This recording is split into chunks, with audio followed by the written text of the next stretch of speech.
Hello, this is a request video about the movie Prometheus. If anybody wants me to do any more request videos, just request it and I'll do it. I can do that, even though I'm still smoking weed. So I'm gonna upload this on my main channel, but the request was put on my vlog channel, which I do videos every day on, but I don't do videos on here because people don't give me requests. And I'm not in the mood, just smoking too much weed. So, Prometheus is, I'm tired. I don't know if I'll be able to do this. Prometheus? Prometheus is a movie about astronauts going to some other planet and then finding the roots of our race. And so I guess this is a video review of the movie and then what I think about that subject. Like if I were to make that movie, how I would write it.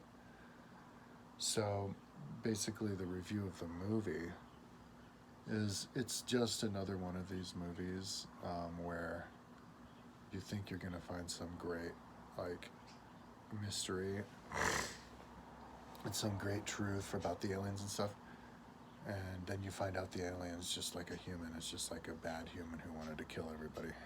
It's like the same story, you know, like if you like, there's how many movies are there of like alien invasion, and they just want to kill you, and then if you look at the alien, it's like some kind of a bug alien that just wants to eat you. And so people in Hollywood, when they write movies, they can't imagine anything beyond where you are.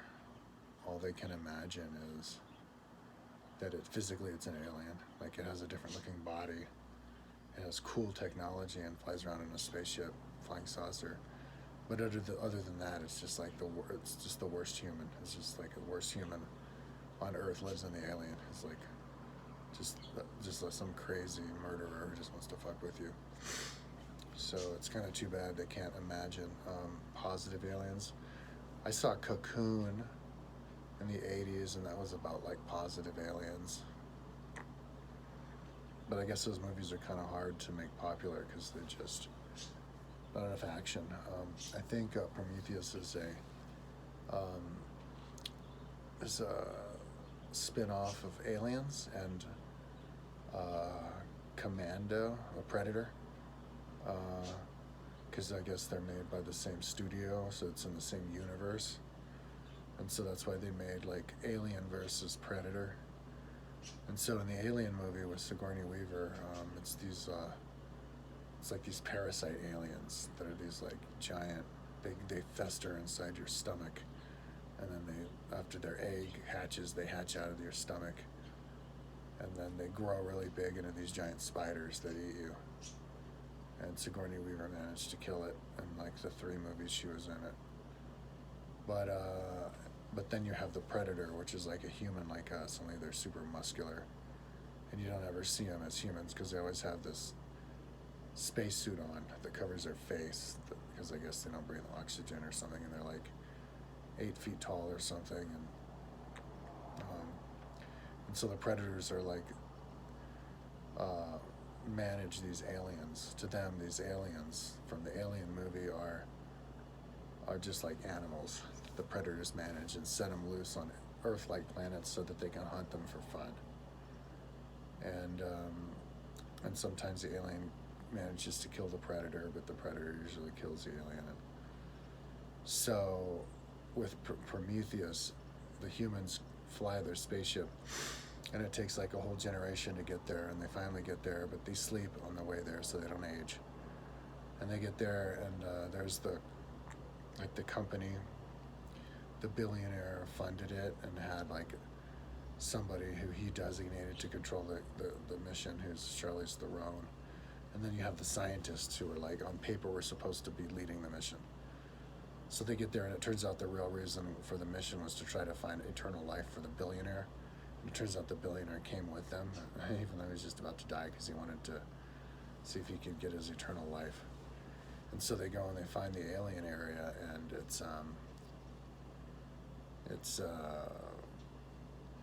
turns out that all the aliens are dead, and they figured out it was because the Predator aliens accidentally discovered the aliens from the Alien movies, and the aliens got away and killed all the predators before they could get away. And so when the humans went there, they brought this old predator back to life because he got cryogenicized or something. So then he tried to get in the spaceship, which is where he was in already, and then fly it to Earth to kill all of the Earthlings. So the hero person in the movie managed to, I think that was Noomi Rapace, and then Michael Fassbender was her robot friend, managed to shoot down, or some black guy who was the leader, the pilot of the ship, crashed into the spaceship, and he crashed the spaceship, and they killed Charlize Theron because she was the bad, evil representative of the billionaire. And so then the movie ended with the lady, Noomi Rapace, and the head of the alien, Michael Fassbender, going off because he knew where to go and how to get a spaceship to go to another planet, and then they could go there and back home. And I guess what happened in the sequel is he ended up killing her and trying to use them to get back to Earth or whatever. And so, and I don't think the people who went to the next one survived. I don't know, but that's what happened with that movie. So, yeah, so like, I mean, the visuals of going to another planet and seeing some big thing, it turns out it was made by humans. That's all exciting and cool. That would be cool if they could have made a movie like that where it just leaves a clue to like where the aliens went, and it turns out that they went to another dimension. And if you want to know what really happened, they just go to another dimension. Like they live in a planet. I was reading a channel book from Ra, who are the aliens who live on Venus, on another dimension. And so they used to live on a planet like humans, and then on Venus, and then Venus suffered global warming, but it didn't matter because they ascended to another dimension. So to them, it's a nice, beautiful world, and they live in peace, and they don't fight, and they just kind of try to help other people, other humanoid type intelligent life to survive so we can advance like they do. And so if I were to make a movie like the Prometheus with like seed race, I would like with the Earth, I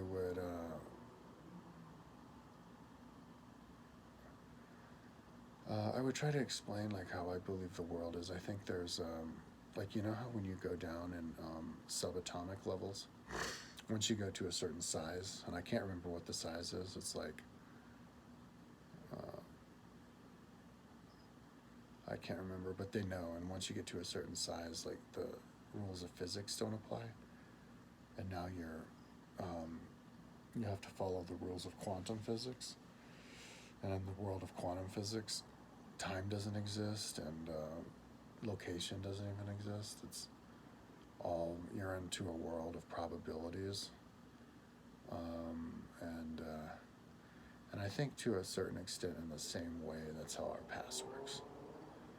Like if you go far enough into the past, genetically we're all related, you know. So like we're all directly related to a king.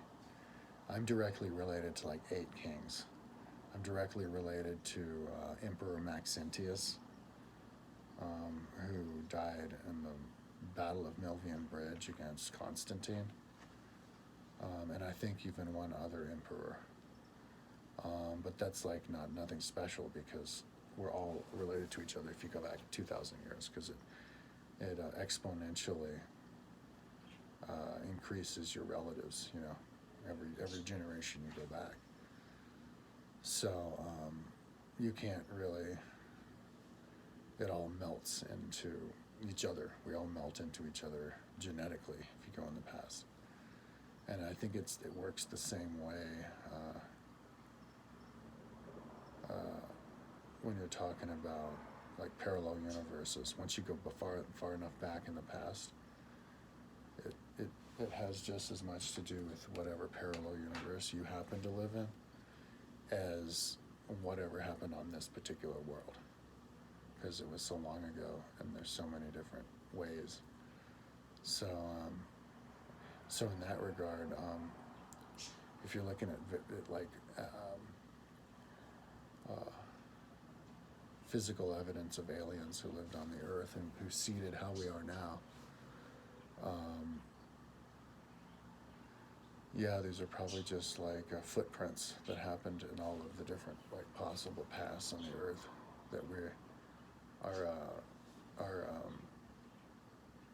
a result of, and you can actually kind of like change your own past just by changing your mind. On whatever world you live in, you could actually change the archaeology of the world you live in based on whatever mood you're in, because you can just travel around parallel universes. So when you're looking at all these like past, I think you're looking at different levels of humanity that were here to help boost us along, and then went and boost us along in different ways. Maybe visited somebody in a dream and gave them some vision to create the technology that we don't even have now. I think they were much more advanced in technology in a lot of ways, and not as advanced in other ways. But like when it comes to like creating things with sound and levitating rocks with sound, and knowledge about even reincarnation and aliens and visitation from aliens, I think people in the past knew a lot more. People in ancient Greece knew a lot more about different forms of government than we do now, and so you know, we gain a lot now, but we become a lot more watered down, sterilized. You know, we don't know how to survive in the woods with all of the different herbs and animals and tricks of the trade for survival. So now we're kind of boring. We just work our jobs, but as a society, we're more advanced. So I think in terms of like a master race that happened before, I think we were seeded, and we come from those races, and like from the Venusians would be similar to us. The most similar to us would be the Martians, who lived on a planet and then destroyed their planet, and so they had to reincarnate here to finish their journey on the Earth. And then there's actual humans who are native to Earth from caveman days, and then people who've teleported from other parallel universes or other planets similar to Earth. So it's a mishmash of a lot, but mostly Earthlings who are native, and Martians, and even people from Maldek, which was a planet which was destroyed. It was exploded, like in Star Wars, how they exploded Tiamat. It was like the 10th planet crashed into it. So all those people had to, I guess, deal with some reincarnation trauma, put their souls back together from the explosion, and then get reincarnated on Earth along with the Martians and the native Earthlings and the sojourners and all that kind of stuff. So in that respect, that's probably why the world is so crazy, is because there's people from so many different backgrounds and walks of life trying to create their own world. The fundamentalist Christians these days are trying to destroy democracy because they're trying to bring about end times, because it's written in the Bible, and they want to make the prophecy happen. So they're trying to stir up trouble. Like they wanted to get Donald Trump into power so they could have their Antichrist and stuff. And so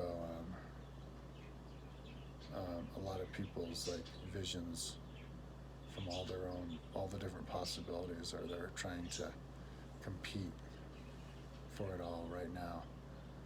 And so if I were to make a movie like Prometheus, there's plenty of stuff that you could look at in our archaeology and create a story out of it. Like Gobekli Tepe, which was the beginning of civilization. Doesn't have to have anything to do with aliens, I don't think.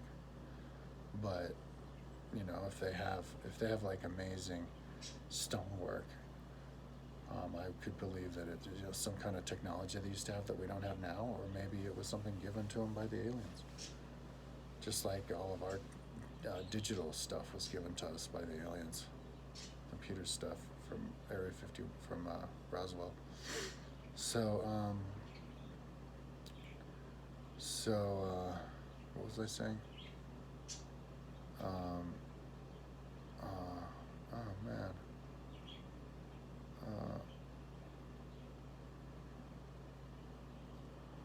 Oh yeah. So, and my favorite pet subject is Atlantis, because Plato's described Atlantis, and my website, my whole life, is dedicated to everybody living on a common page. We all have to live on a common page, have consensual reality. And the best way to achieve that is by all paying attention to the history books, Instead of us all reading like some dude's watered down history story, like, oh, this great historian. Like, why are you reading the great historian? Who read some other great historian, who read some other great historian, who then read the source? Why don't we all become equal level historians who read the same goddamn source?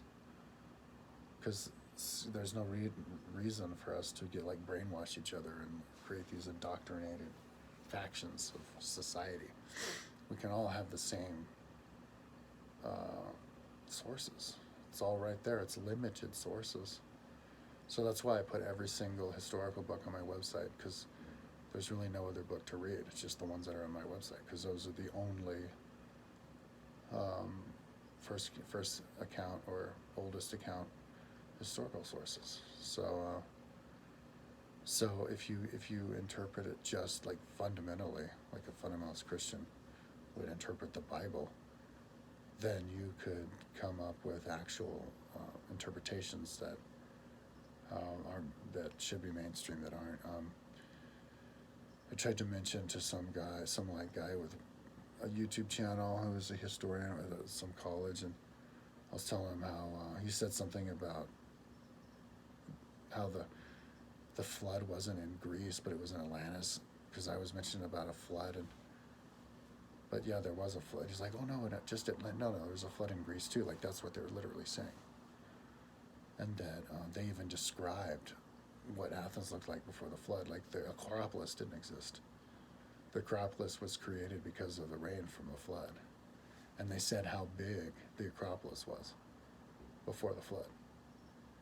Like the big area, flat area around the Acropolis, which I thought was amazing, because you could get archaeologists in there to corroborate it and see if it was really that long ago. But that makes sense. 10,000 years ago, there was no Acropolis, and then there was all that rain that washed it away. And then he was talking about Plato, about how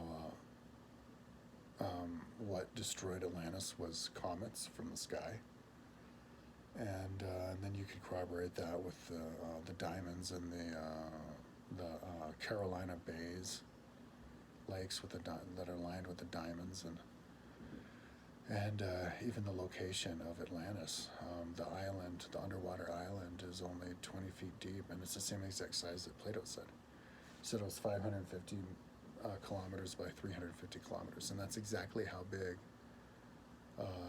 Andros Atoll is underwater, including the Exuma Andros Atoll up to Bimini, and down to those other islands on the south.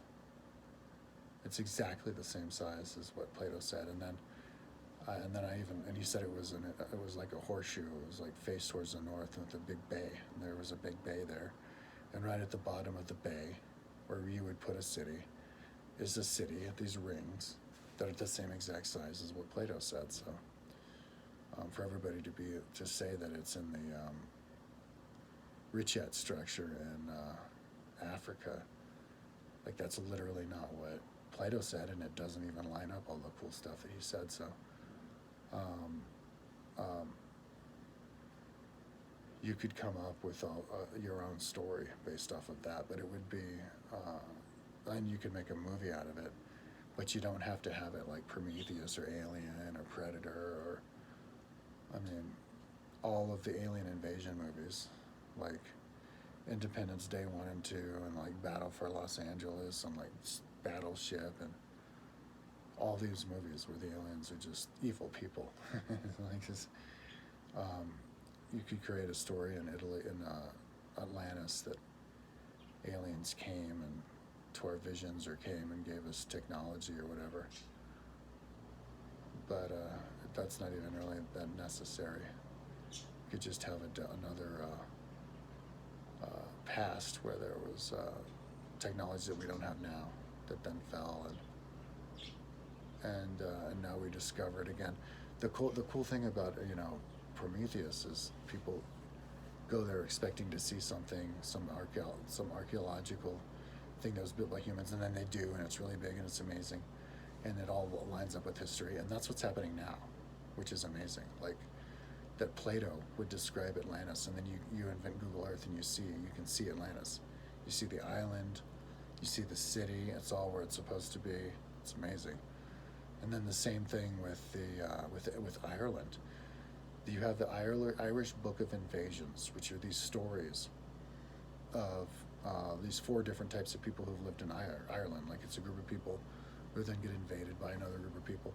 And the Irish said that the group of like 50 ships came from Scythia, like a long time ago, and landed in Ireland and took over Ireland. And that's a long, like, this is back in the days of like prehistory, like in the Bronze Age, like 1000 BC, and because in the Book of Invasions you don't know exactly when it happened, but you know that it happened a long time ago. But if you go that far back to like 5,000, even 10,000 BC, 5,000 BC, that's when people did come into Ireland physically, like based off of mitochondrial DNA, which was only invented in 2013. It's your mitochondria is passed on from your mother, and so because it's only the mother, when something happened. When there's a new mitochondria, that's when a new group. And back 5,000 BC, all of the humans in Europe were replaced by a different race. The people in Europe used to have brown skin and blue eyes, and they're replaced by us, white people like me, white skin and brown eyes, who came from the Caucasus Mountains. They suddenly mutated back in 5,000 years ago, became lactose tolerant, so they could then live off of the milk from their animals, and so they had more physical strength and ability to work with animals. So they suddenly took over the whole world because they were like at one with the animals, like minotaurs, and even eating the animals and the animal milk without getting sick. And so they took over the whole world and took over Europe, and then that's part of that invasion. There were like 50 boats from, they even said where, from Scythia, from modern day Ukraine, took it on the Black Sea up through the Mediterranean up to Ireland and took over Ireland 5,000 years ago. And so, but the Book of Invasions was actually backed up by mitochondrial DNA in 2013. And so you actually could date the Book of Invasions and date it that far back. So that's just really exciting. That's how they found Troy, because they had the stories from Troy and where Troy was. So Heinrich Schliemann, I think his name was, went to where the legends and Bible said Troy was, and they found Troy that way. Same thing with they had legends of Babylon and stuff, and so they went and they dug in under where the cities were supposed to be, and then lo and behold, they find entire cities and 70,000 cuneiform tablets that they could translate into the Epic of Gilgamesh and the Book of Hammurabi and all this stuff. It's amazing when you trust your historical text, and then you actually find what they say. And so that's why I was amazed when I saw Atlantis, and and the Book of Invasions, and it'll just keep coming. So, but to imagine that like some amazing new technology world, then the people who are living in that world are just like the worst of us. It's just like that's so uncreative, and like it makes me look at Hollywood people like a bunch of retards, closed-minded, just idiots. You should, and it like goes nowhere. It's like a dead end, If you can make the aliens or the mysterious people out to be like on a totally different level, like faultless, irreproachable in our terms, then it would give a more magical and sense of more possibilities, and keep people more optimistic, and it won't be such a downer to have to watch those. It's like watching a stupid like action movie where everybody's killing each other. It's like that stuff is played out. So I think that's why that movie Prometheus, I don't think it got good reviews, because it just had the same the same ending. The same thing happened. The evil alien wanted to kill everybody, but then we're better than them, so we cut them off at the pass and killed the alien to save humanity. Just like Independence Day, just like all the other movies. So I thought that the whole the visuals of it were cool. I mean, to show though the Prometheus guy as being some like silver, like why do they have to be silver? Why can't they be human like us? They have to have it like what, he's like a robot or something, and then he's like totally muscular. It'd be cool to make him totally muscular and beautiful and muscular and fit, and like without their shirt on and stuff. But why do they have to be silver? Like they should have them humans, That'd be cool. And that's actually kind of true. Like Cro-Magnon, our ancestors were actually like superior to us. They had bigger heads, bigger brains than us, and they were bigger physically, taller and more muscular, but more importantly, they had bigger heads. And then somehow we evolved into smaller headed, like stupider people. Like we went backwards, and nobody knows why. And some people think that it was because Cro-Magnon had to be a jack of all trades, because they were all tribal. And you have to be a jack of all trades. You have to be well-rounded in your head, so you have to be overall more intelligent. And since Cro-Magnon, we all had farms, and so we all became compartmentalized. And so we were only good at one thing, and so we didn't have to think be a jack of all trades. So our brains got smaller that way.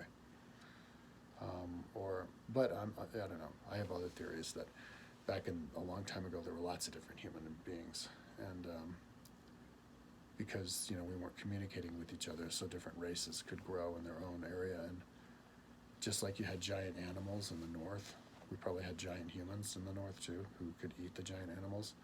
And when the giant animals like the mastodon died away, then the humans did too. And so the giant humans exist in legends of the Native Americans, and even their mummies, which have been put away by the Smithsonian and then put away by the Indians, so they gave them to them. But it still lives in mythology. Like Native American mythology has stories of the flood, the same flood as Noah's flood from 10,000 years ago. So it's cool, and they even have some mythology of the sloth. So it's cool when you could find something in oral mythology of something that existed from science from 10,000 years ago. So then that this oral mythology, exactly how long it came from. So then how long it takes to mutate a story into what we have now. And you can marvel over how long it actually managed to keep that same story for that long, that many generations, and then how it changes. But overall, I think it's pretty impressive how we can keep stories going on orally for that long. So, there should be a lot more movies like that. like where you have showed the beginning, you know, created the myth, and then you cut to the modern day where they're talking about the myth, and then you go back to the origin, and then you show how much time went by and how it mutated, and then the whole story came through. That'd be really cool.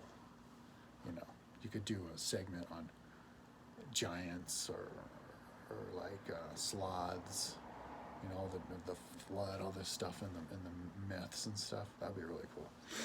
But hopefully there's no more movies like Prometheus where they waste this big budget on just these aliens who are just these like nasty, mean people, you know, who are just in alien bodies with alien technology. You know, it's like, it's kind of similar to like a stupid movie from the past where you